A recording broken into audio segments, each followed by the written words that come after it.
casi todo el mundo dice que es una utopía, ¿no? Es la única cosa que podría salvar el mundo, la anarquía. Es lo más bonito que hay. Cada cual, trabajar todo el mundo, ni amos ni patrones. La CNT, Confederación Nacional del Trabajo, el sindicato anarcosindicalista, al inicio de los acontecimientos revolucionarios del 36, unía a 1 millón de trabajadores. La CNT es el intento de los obreros de organizarse para conseguir económica y socialmente una sociedad mejor, dentro de la cual a un poco largo plazo está la autogestión, o sea, la capacidad obrera para asumir todas las funciones que ahora tiene el Estado, o sea, sustituir al Estado. Pero, ¿qué significa comunismo libertario? ¿Qué querían los proletarios españoles? Al contrario del comunismo de Estado, que está basado en la gestión estatal de la vida económica y social, es decir, en la burocracia omnipotente que actúa o dice actuar en nombre del proletariado y que desemboca necesariamente en tiranía absoluta. El comunismo libertario se basa en la autoorganización por el proletariado de toda su vida. El anarcosindicalismo es el medio por el cual los propios obreros, junto con los técnicos, autogestionan las fábricas, decidiendo en todos los aspectos los problemas de la producción. El federalismo es el medio de unión entre fábricas afines y complementarias. Las comunas agrícolas son el medio para la realización de la libertad y la igualdad entre los campesinos. Comunas, a su vez, federadas entre sí. Los intercambios entre ciudad y campo, entre país y resto del mundo, vienen regulados a través de comités de aprovisionamiento y de comités de comercio exterior. Se construye así una nueva sociedad que parte de lo más simple para llegar a lo más complejo, que parte de abajo y se autoorganiza, es decir, una sociedad sin Estado. En efecto, todas las funciones tradicionalmente desempeñadas por el Estado son asumidas por el proletariado. El ejército, abolido, es sustituido por el pueblo en armas, las milicias voluntarias. Los ministerios suprimidos son sustituidos por la Federación de los Productores, autonomía local de los productores y federalismo, solidaridad y autodisciplina en lugar de leyes, policías y magistrados sustituidos por la vigilancia revolucionaria de los trabajadores. En las regiones libres, la solidaridad entre la ciudad y los pueblos se organiza rápidamente. Las colectividades se reúnen en federaciones cantonales que practican el apoyo mutuo y que hacen todo cuanto está en su mano para contrarrestar las injusticias de la naturaleza, obteniendo para los pueblos menos favorecidos maquinaria y suministros. Es interesante observar también la ayuda que proporciona una región a otra en la organización de la colectividad. Hasta julio de 1937, alrededor de 1000 miembros de los colectivos del Levante se fueron a vivir a Castilla para ayudar y aconsejar a los compañeros con la experiencia adquirida en la propia colectividad.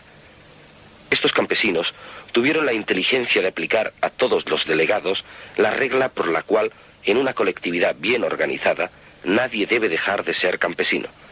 En otras palabras, los delegados deben continuar trabajando en los campos como los demás.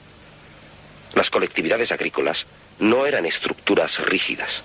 Fueron la manifestación espontánea de gentes castigadas por una indescriptible pobreza, pero que conservaban un espíritu de rebeldía y un sentido de justicia que dieron su fruto cuando llegó el momento, porque asumieron la iniciativa. En muchas colectividades se abolió el dinero, y en muchas otras se acuñó moneda local que servía únicamente como bonos de cambio. En casi todas fue aplicado el principio de anarquía, a cada uno según sus necesidades, y de cada cual según su trabajo. Solidaridad Obrera, el diario anarcosindicalista, alcanza los 300.000 ejemplares de tirada. Llega regularmente al frente. Es leído y discutido por los milicianos, que permanecen ante todo revolucionarios, trabajadores armados y no mercenarios. En Barcelona, la revolución ha llegado a la cultura también. Pintores, poetas, músicos llevan a las plazas sus propias obras. La fiebre revolucionaria ha modificado la vida cotidiana de los barceloneses. El concierto termina con el himno revolucionario de los anarquistas españoles, Hijos del Pueblo.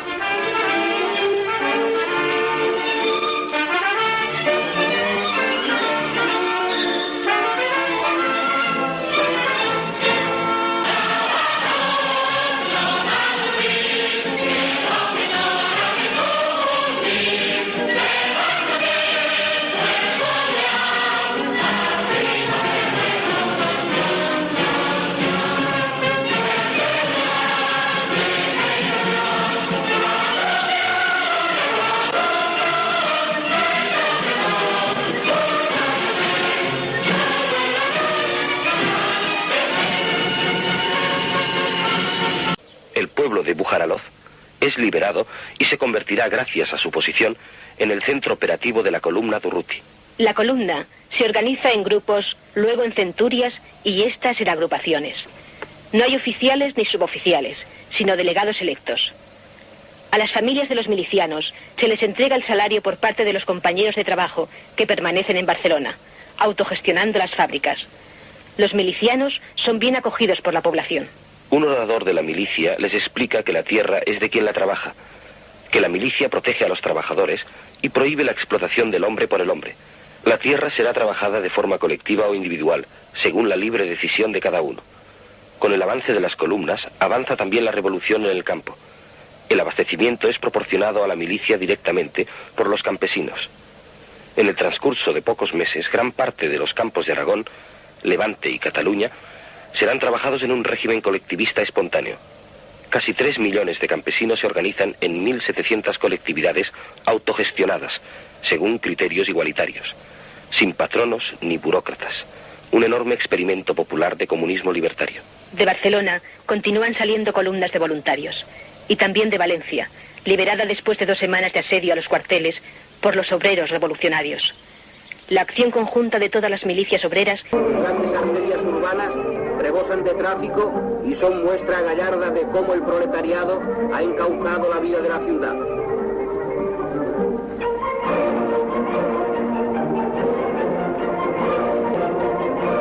El comité.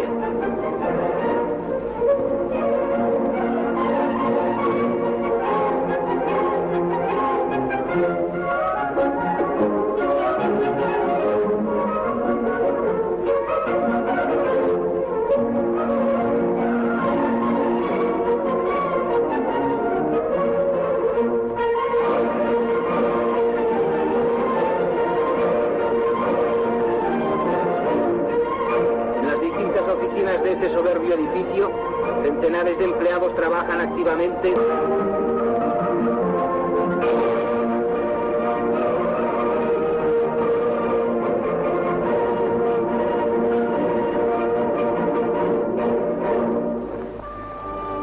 Uno de los locales habilitados como almacén es el antiguo Palacio de Proyecciones, desde el que se reparte exclusivamente. Obsérvese el movimiento y actividad febril del antes inútil Palacio de Proyecciones, y no cabe dudar de que está bien abastecido.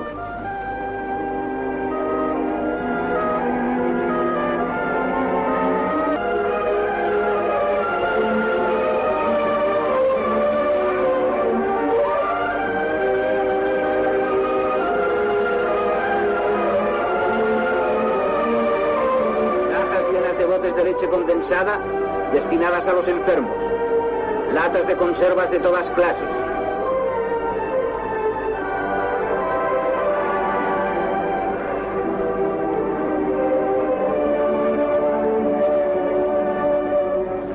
cuantos productos son necesarios para subsistir y recobrar las perdidas energías los enfermos y los heridos que llegan del frente de batalla.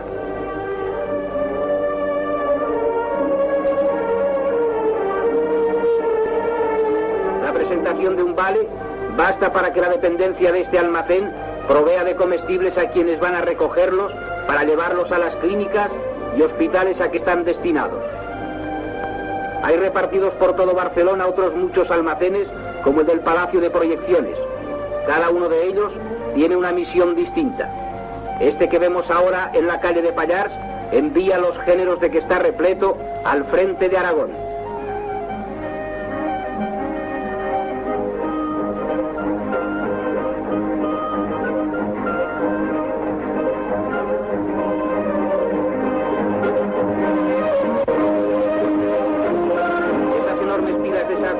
Van siguiendo paulatinamente y según lo requieren las circunstancias, las distintas rutas que conducen al frente, donde luchan por la libertad las milicias catalo-aragonesas.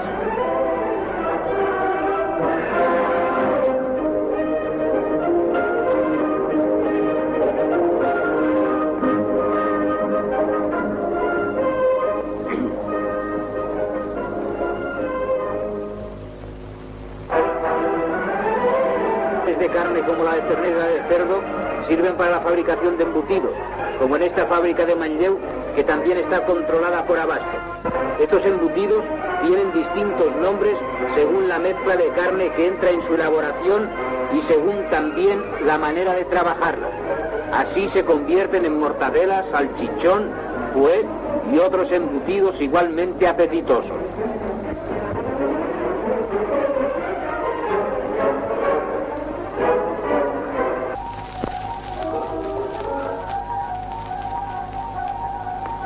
Parte de estos embutidos en rodajas o lonchas se destinan a las latas de conserva.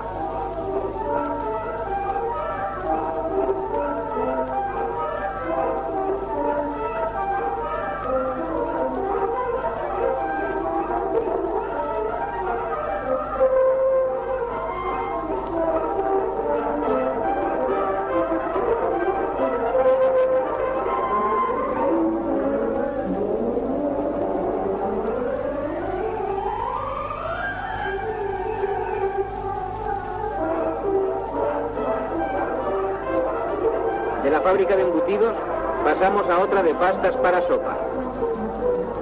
Muestrario de la fabricación y la fábrica puesta en marcha después de 2 años de completa inactividad por sus propios obreros.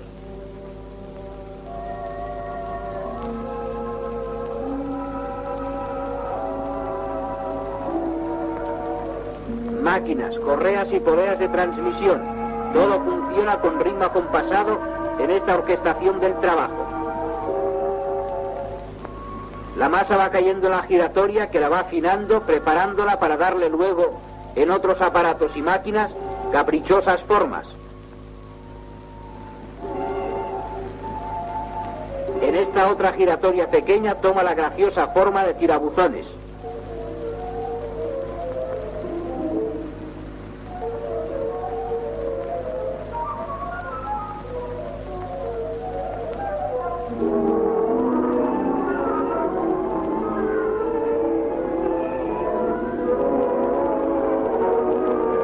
La giratoria grande se convierte en panes que va tragando vorazmente la prensa hidráulica.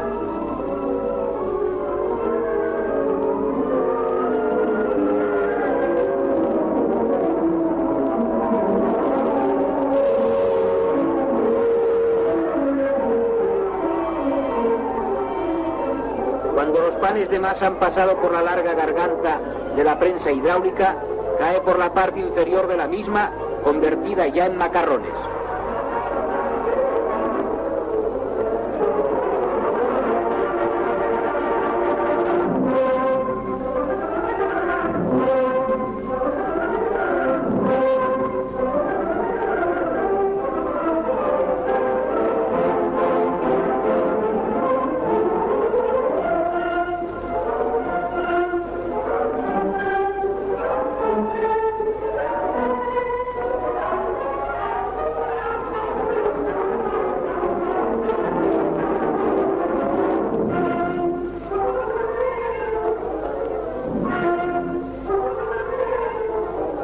La mecánica con la fina pasta de fideos forma unos primorosos ovillos.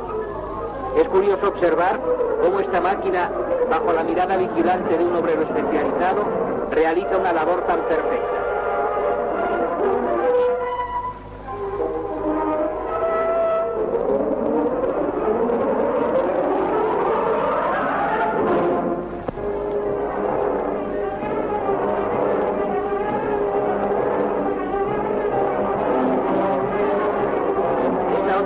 Se llama la Bolonia. Por la Bolonia pasa la pasta ya afinada por las giratorias como una pieza de tela. Pero al llegar a los finos dientes que tiene la Bolonia, la pieza de tela que simula ser la masa queda convertida en diminutos lacitos como los que podría adornarse la cabeza de un bebé. Las bandejas de pasta van quedando depositadas en la noria que las transporta a su vez a uno de los pisos altos de la fábrica.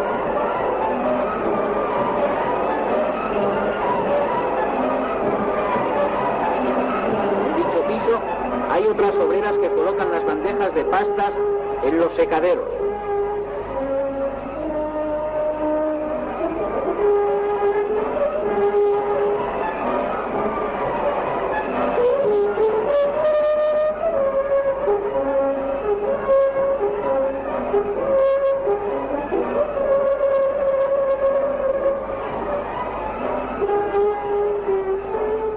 largos macarrones parecen flecos de un mantón castizo y verbenero.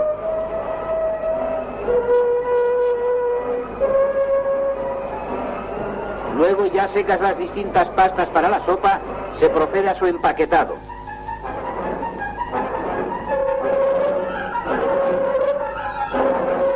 Comité de fábrica de la antigua Casa Kelly.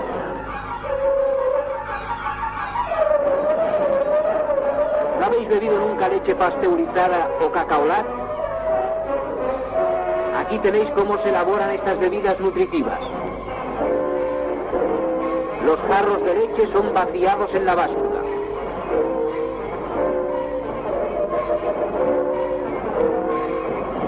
En esta máquina de vapor se lavan los jarros, quedando completamente limpios de todo residuo nocivo.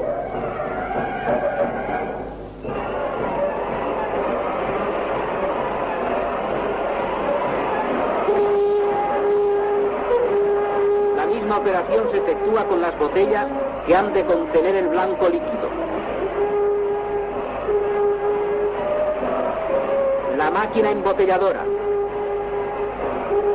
y la entaponadora.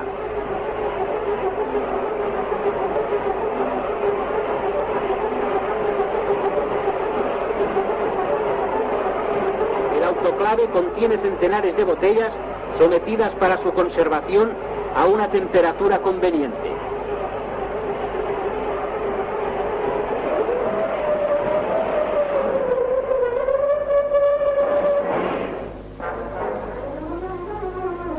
Otra gran industria que funciona bajo la dirección de un comité obrero de la CNT, la fábrica de galletas Victoria.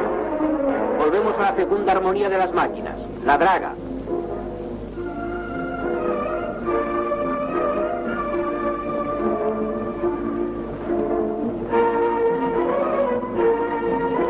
La amasadora prepara la pasta para las galletas, pasta que afina esta otra máquina, sumada al soberano concierto del trabajo.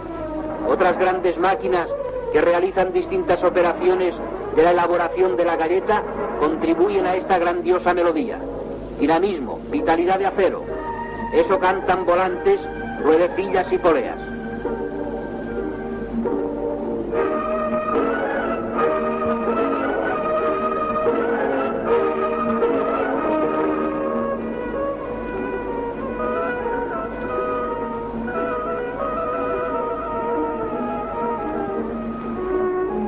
El transbordador transporta la galleta.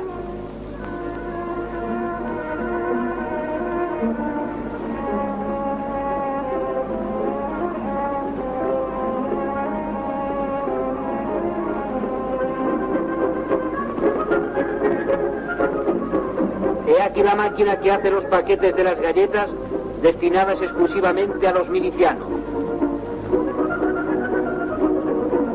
En las fundas de los paquetes pueden leerse el nombre dado a estas galletas especiales que allá en el frente de batalla saborearán nuestros valientes milicianos. Esta bandera confeccionada por un grupo de obreras de los talleres Calasanz es un símbolo. Aquí, como en otros talleres, se confeccionan monos para los trabajadores del frente y de la retaguardia.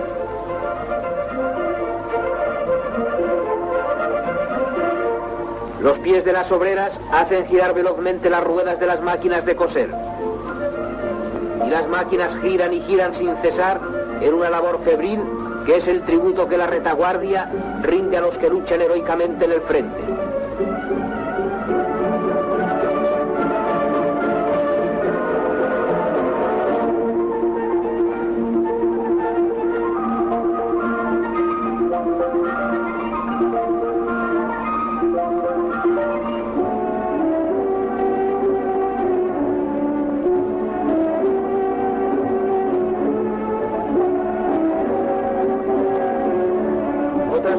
Cosen y bordan.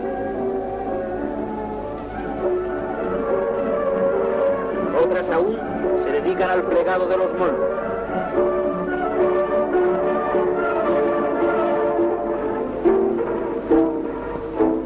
Ese enrejado no es el de una prisión, es el de un lugar libre de trabajo colectivo.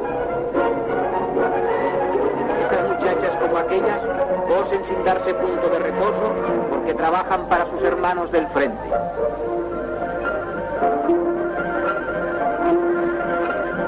A las ruedas de las máquinas suceden las ruedas de los camiones que van a cargar o han cargado ya víveres destinados a distintos lugares de reparto y aprovisionamiento.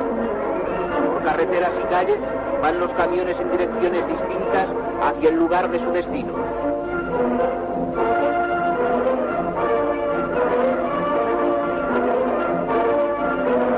Este camión descarga su mercancía en el economato de Santa Coloma.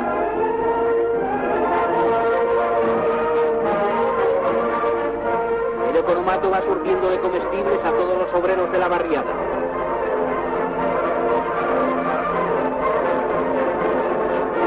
La dependencia los atiende a todos por igual.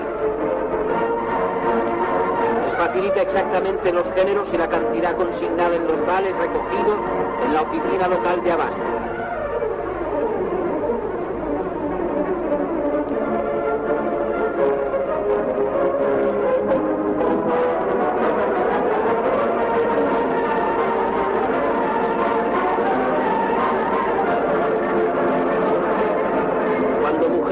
Hombres y niños salen del economato, llevan los cestos bien repletos de provisiones de boca.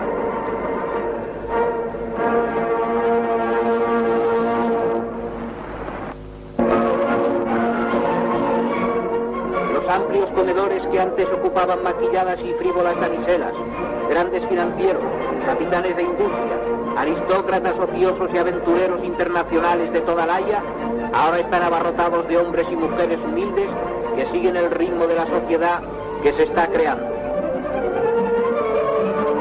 Barcelona trabaja y come, esa es su fuerza y su virtud.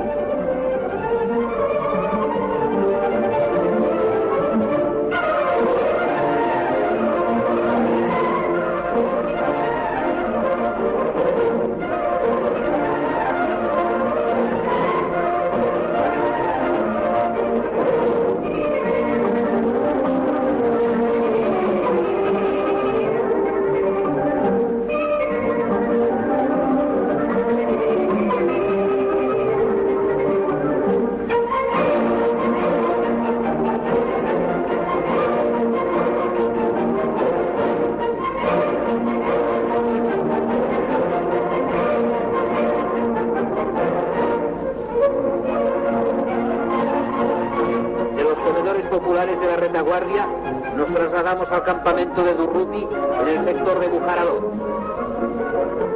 Esta monumental paella es apetitosa y con qué esmero la prepara y condimenta el camarada cocinero.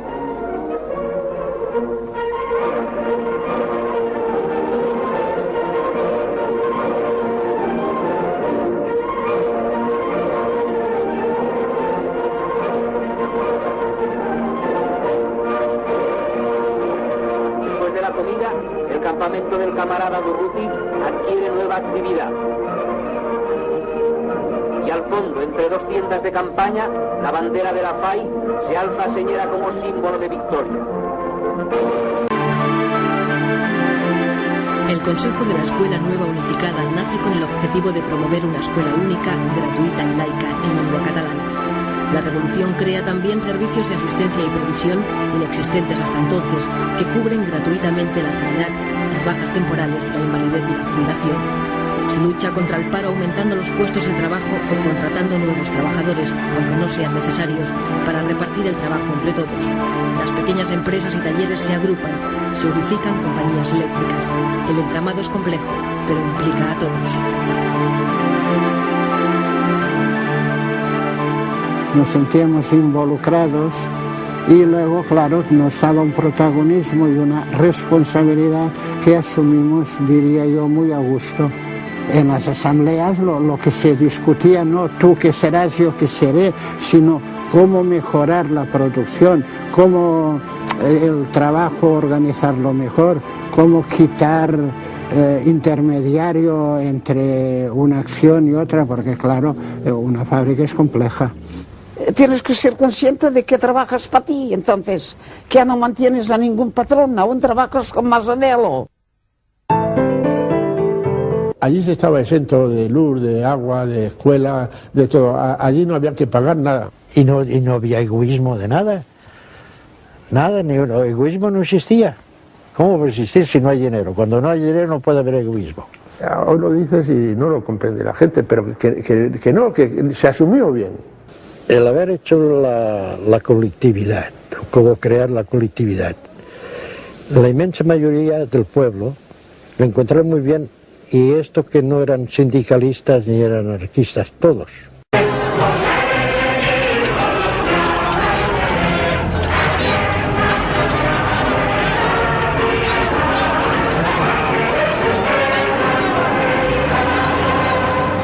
Los campesinos jóvenes se unían a las columnas. A su paso, la revolución se extendía por Aragón.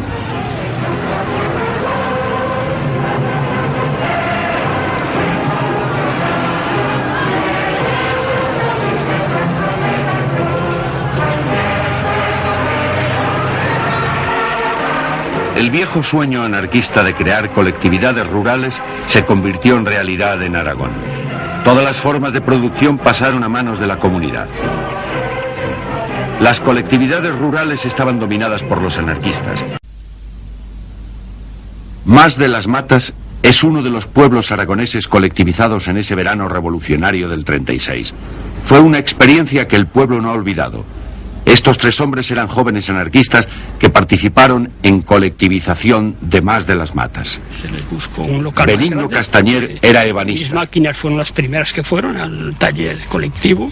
Se hizo un taller ahí a las afueras, suficiente grande, y todos los carpinteros fueron ahí. Entre ellos nombraron un delegado, que es el que estaba en contacto con el comité. Lo mismo que se hizo para carpinteros, fueron los albañiles, fueron los barberos, fueron los herreros, unos y otros, todos así, los sastres también. Pues como todos estaban dentro de la colectividad voluntariamente, los barberos estaban todos voluntariamente. Sí. Se buscó un local grande y las tres o cuatro se juntaron los sillones y todo herramienta y todo, y allí trabajaban gratis. Y cuando más trabajaban era después que los campesinos habían terminado de trabajar en la huerta por ahí. Porque también hubo inconvenientes con eso. Algunos decían, ay, estos barberos, estos grandules que de día se pasean por ahí, pero tengo que decir, pero trabajan la noche. Que ellos trabajaban hasta las 10 de la noche para llegar a todos. No, había gente que no se daban cuenta que esos trabajaban más tarde. En fin, esos son pequeños inconvenientes. El mundo del dinero y de la propiedad, de pobres y ricos, había desaparecido. El dinero quedó abolido. Como ya he dicho otras veces, pues se creó la tarjeta familiar, que estaban todos los miembros de la familia, y había una cantidad asignada de los artículos que no se tenían aquí. Por ejemplo, el azúcar, el arroz, mismo la carne, que había los 100 gramos por día por persona. Pero era para todo el mundo igual, ¿eh? No había preferencias.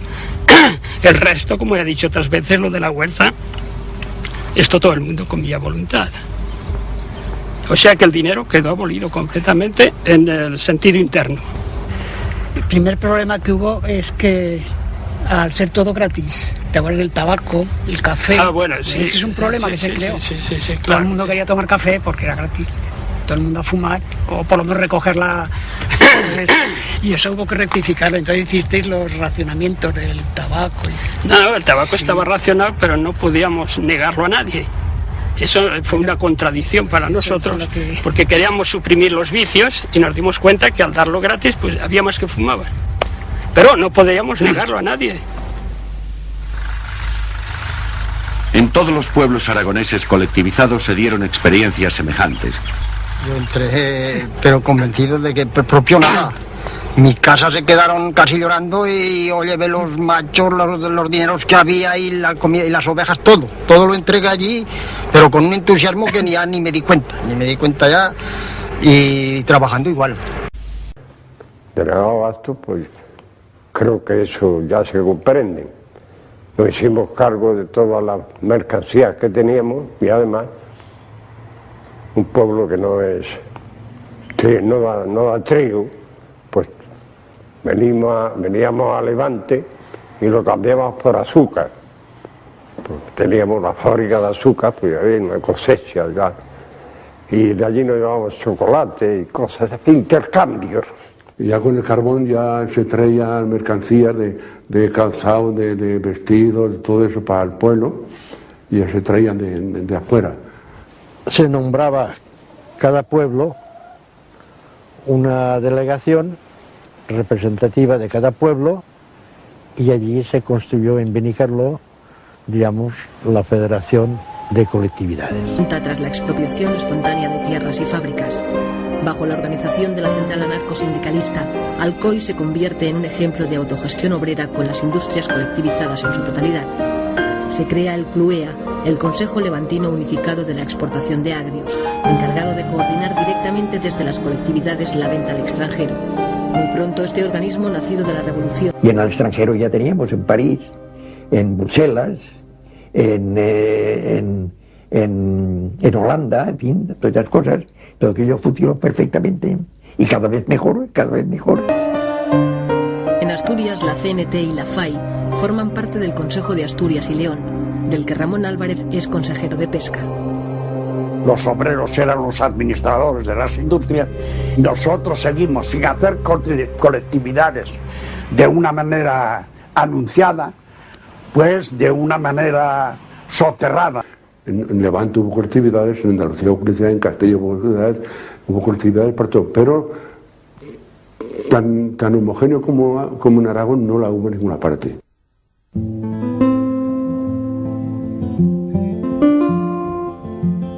La revolución social que vive la España rural consigue el apoyo mayoritario de los campesinos.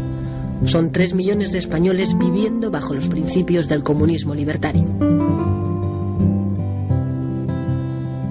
Allí pues había una pizarra en el sindicato grandiosa, ¿entiendes? Y cualquier trabajador, una queja que tuviera, la apuntaba en la pizarra y en la asamblea se discutía aquello. El exponer una cosa era ponerlo, digamos, en armonía de los demás si aceptaban aquella proposición. Si se acordaba bien, si no se acordaba, pues otra cosa, ¿verdad? Pero siempre desde la base. Con la ocupación de tierras y un reparto más racional del trabajo, la producción aumenta. La gestión colectiva de los beneficios permite la construcción de hospitales, escuelas, acequias, granjas y centros de experimentación agrícola. Había, además del grupo escolar Francisco Ferrer, se plantaron viñedos, se plantaron olivares, olivares que eran viejos, que eran productivos, se hacía carbón. En fin, hubo una transformación y que la colectividad prosperó mucho. E inmediatamente se decidió el adquirir 2 tractores, y 2 tractores en Canda, sin parar de trabajar, hace mucho. Y con aquello, pues, no solamente se suplió los 350 hombres que fueron al frente, sino que se aseguró, y eso es más que verdad, se aseguró que nada de las tierras cultivadas hasta la fecha quedaron yermas. Todas fueron cultivadas. Y teníamos, ¿verdad?, personas muy capaces, ¿verdad?, para arreglar estas cosas. Vamos a hacer, ¿verdad?, un cubierto para coger todos las mulas, todo el ganado, ¿verdad?, que se tiene aquí, una cuadra, ¿verdad?, para todos. Las gallinas, pues ahí estabas comiendo, ¿verdad?, y las gallinas o los cerdos pues venían por allí por todos. Entonces vamos a hacer, ¿verdad?, eso nosotros lo hacíamos. Vamos a hacer un sitio para colocar ahí, ¿verdad?, si las gallinas, ¿verdad?, los huevos. Bueno, pues se ponen todas las gallinas que hay en el pueblo, ¿verdad? Se ponen en un sitio. La granja. Y cuando pongan huevos, pues huevos para todos, ¿verdad? Por lo menos, y como con las vacas, ¿verdad?, que con la leche. La leche, ¿verdad?, para las personas ancianas, ¿verdad? Y para las criaturas, son los primeros. Nosotros necesitábamos leche. ¿Verdad? Sencillamente era para el pueblo. Y todas estas 6 cosas que son pequeñeces, ¿verdad?, tienen un valor muy grande. Y así muchos pueblos pues han estado viviendo divinamente, ¿verdad?, porque estaba el ganado allí, las gallinas allí, pero las gallinas de todo el pueblo, ¿verdad? Pues así, pues de esta manera, pues todo el mundo comía y todo el mundo estaba contento. Al campesino se le hablaba simplemente diciéndole, mira, tú tienes aquí y estás pasando las miles de calamidades, tú tienes este pequeño terreno y trabajas y te das vida, pero pasando las 1000 calamidades, pidiendo préstamos para pagarlos cuando recojas la cosecha, que si tienes que ir al médico tienes... Y entonces pues se les decía, mira, a ti no te va a faltar la comida, porque lo que le toca al uno te va a tocar a ti también. Vas a estar enfermo y vas a tener un médico. Vas a tener a la educación de tus hijos y la vas a tener gratuita también.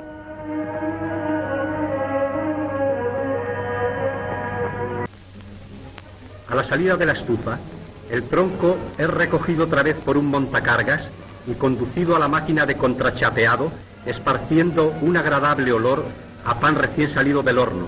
La chapa de madera fluye suave y continuamente, como una pieza de tela que se desenrollase. Los troncos más delgados pasan a otra máquina, en donde se les convierte en tableros estrechos, utilizados para combinaciones de dibujos, aprovechando las vetas naturales de la madera. Los tableros se construyen encolando chapas grandes y pequeñas. Para elaborar la cola es necesaria una materia prima que venía del exterior. Al plantearse el problema de su escasez, los mismos obreros han hallado el modo de obtenerla sin que desmerezca en nada la calidad del producto, un dato que demuestra la capacidad creadora del obrero español, superior a la de la inepta burguesía que lo esclavizaba. Tras pender del secadero durante varios días, los tableros, recortados por los bordes y clasificados por tamaños, pasan a los talleres de muebles.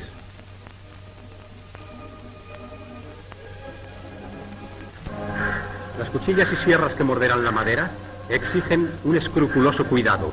A ellos se atienden talleres creados al efecto, en donde se cuida de mantener en buen estado de conservación y utilidad sierras, cuchillas y en general toda clase de maquinaria.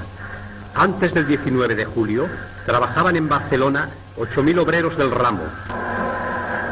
Hoy funcionan en Barcelona 137 grandes talleres de diversas especialidades, más multitud de pequeños talleres, 170 tiendas de venta y exposición del mueble, también socializadas, contribuyen al equilibrio económico entre la producción y el consumo.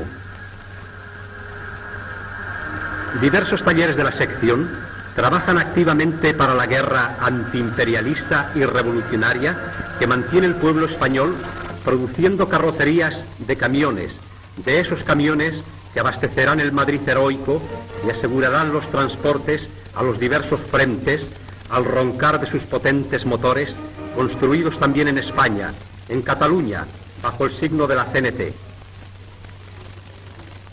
También se dedican otros talleres a construir cajas para municiones y bombas de mano. Eran talleres de embalajes cuyos obreros estaban muy lejos de suponerse enrolados a la costosa aportación de esfuerzo que toda guerra supone. Trabajan con entusiasmo hoy, con la vista fija en el mañana, cuando el taller se reintegra a la pacífica tarea de construir inocentes embalajes comerciales.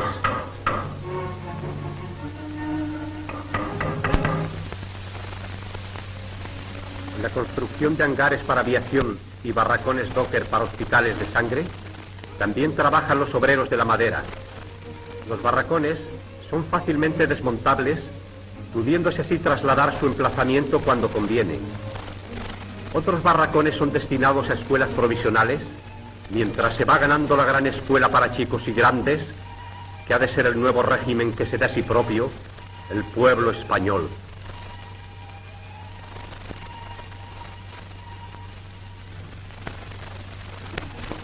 Debido a la escasez de alambre tan necesario en las trincheras, los 4 talleres que construyen somiers en Barcelona estaban a punto de cerrarse. Pero un obrero de estos talleres, Antonio Gómez Rengel, ha tenido la idea de sustituir artífice en primer plano. En un taller de hormas podemos comprobar cómo ha sido sustituido el hombre por la máquina. Hacer a mano un modelo perfecto de horma supone ser un artífice de la madera. Colocado un modelo en una serie de máquinas iguales, de un informe tarugo obtenemos el modelado de un pie ideal, como para cantarlo los poetas de antes, cuando las mujeres solo nos enseñaban el pie, por lo menos en público. Aquí tendrían motivo para unos cuantos libros de versos pedestres, aquellos exquisitos bates. Veamos cómo aún se fabrican toneles, a cuyo contenido recurre el hombre para variados fines y en diversas...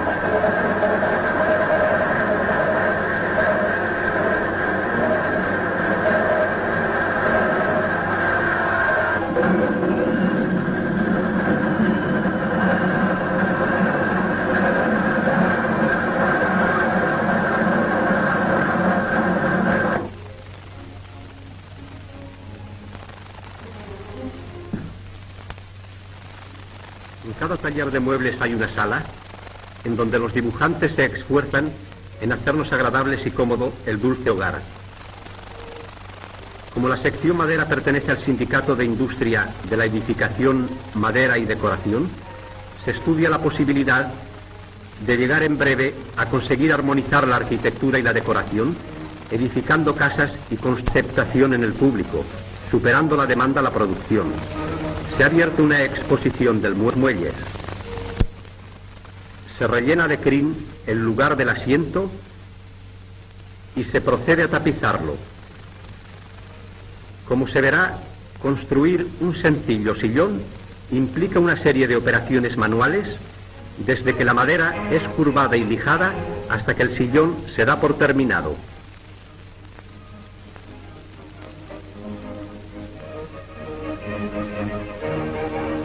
Estamos en el taller confederal número 33.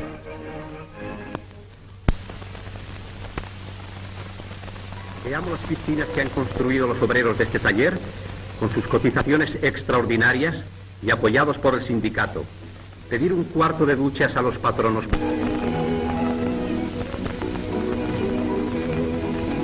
Ved la obra terminada en la exposición de muebles de una tienda socializada. Hasta que esta belleza sea comprendida y disfrutada por todos, del más alto al más bajo, la humanidad tiene un camino por recorrer y una lucha planteada.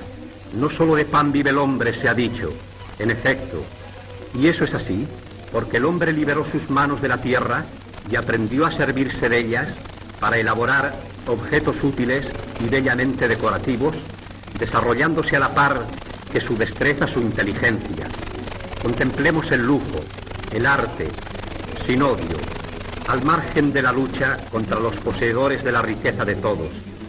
Obra proletaria es, y en ella está el pan de muchas familias, la satisfacción personal del artista y del constructor, y el goce egoísta del comprador, mientras la sociedad necesita el dinero como signo de valor en el intercambio de productos. Ajá, aquí tenemos a dos tortolitos que preparan el nido. Comenzaron tal vez por escribir sus nombres en el tronco de un árbol, enlazados por un corazón, y hoy vienen por aquel tronco de árbol convertido en muebles. Hay muebles para elegir, muebles modernos, de líneas sobrias y elegantes, pero nada de esto parece gustarles. Sin duda estos muebles no están construidos con aquel árbol que sancionó en plena naturaleza la unión de sus destinos. Tal vez no los crean adecuados a la calidad romántica de su amor. Tal vez les parezcan caros, o tal vez tengan un gusto detestable.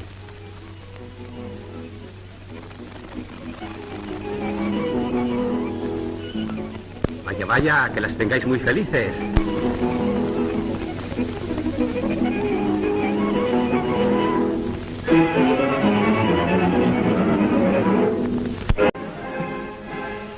Testigo de esto es que solo después de los días más duros empezaron a campear otros rótulos sobre coches que ya sin riesgo alguno recorrían en alegres caravanas las avenidas de Barcelona.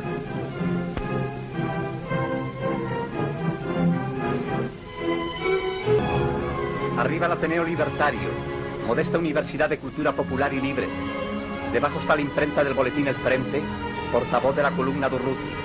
Trabajan estos obreros impresores con tesón y entusiasmo inmensos, y su única tribulación es cuando tarda en llegar el...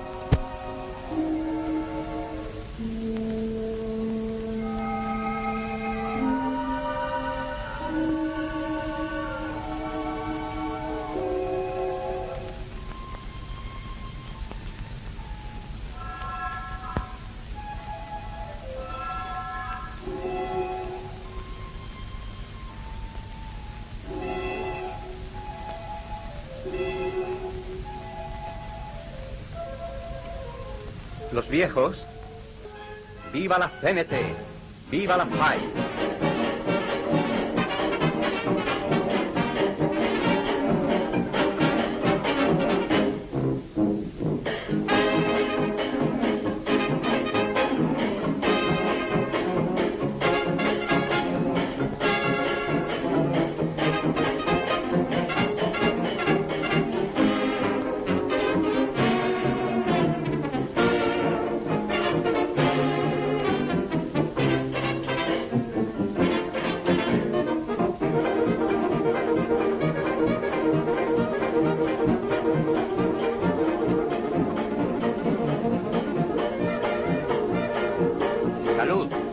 ¿Qué nos traes? Os traigo unos trozos de la vida del verdadero pueblo que lucha y construye un nuevo mundo. ¿Qué título llevará? Bajo el signo libertario.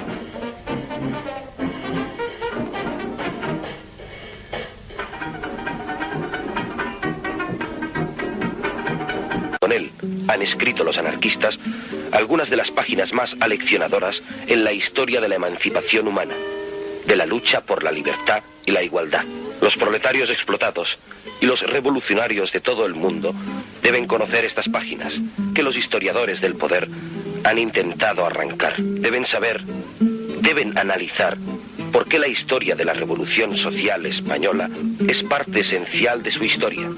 Las enseñanzas de ayer deben servir a la lucha de hoy y de mañana. En realidad nosotros le dimos una lección al mundo. Por más que sea, pudimos dar un ejemplo de que es posible vivir sin gobierno, porque no había gobierno, y marchaban las colectividades, y marchaba todo funcionaba, de mutuo acuerdo. Para mí fue el tiempo que estuve yo en los extremos en la colectividad, los más felices de la vida, porque no tenía que preocuparme de nada. ¿Dinero para qué? Porque fueron los años más intensos de mi vida. Conocí la fraternidad, el desinterés, el espíritu de sacrificio y la solidaridad. Es decir, el sentirme hermanado con los que estaban luchando conmigo, que sentían las mismas ideas. Creo que es lo mejor.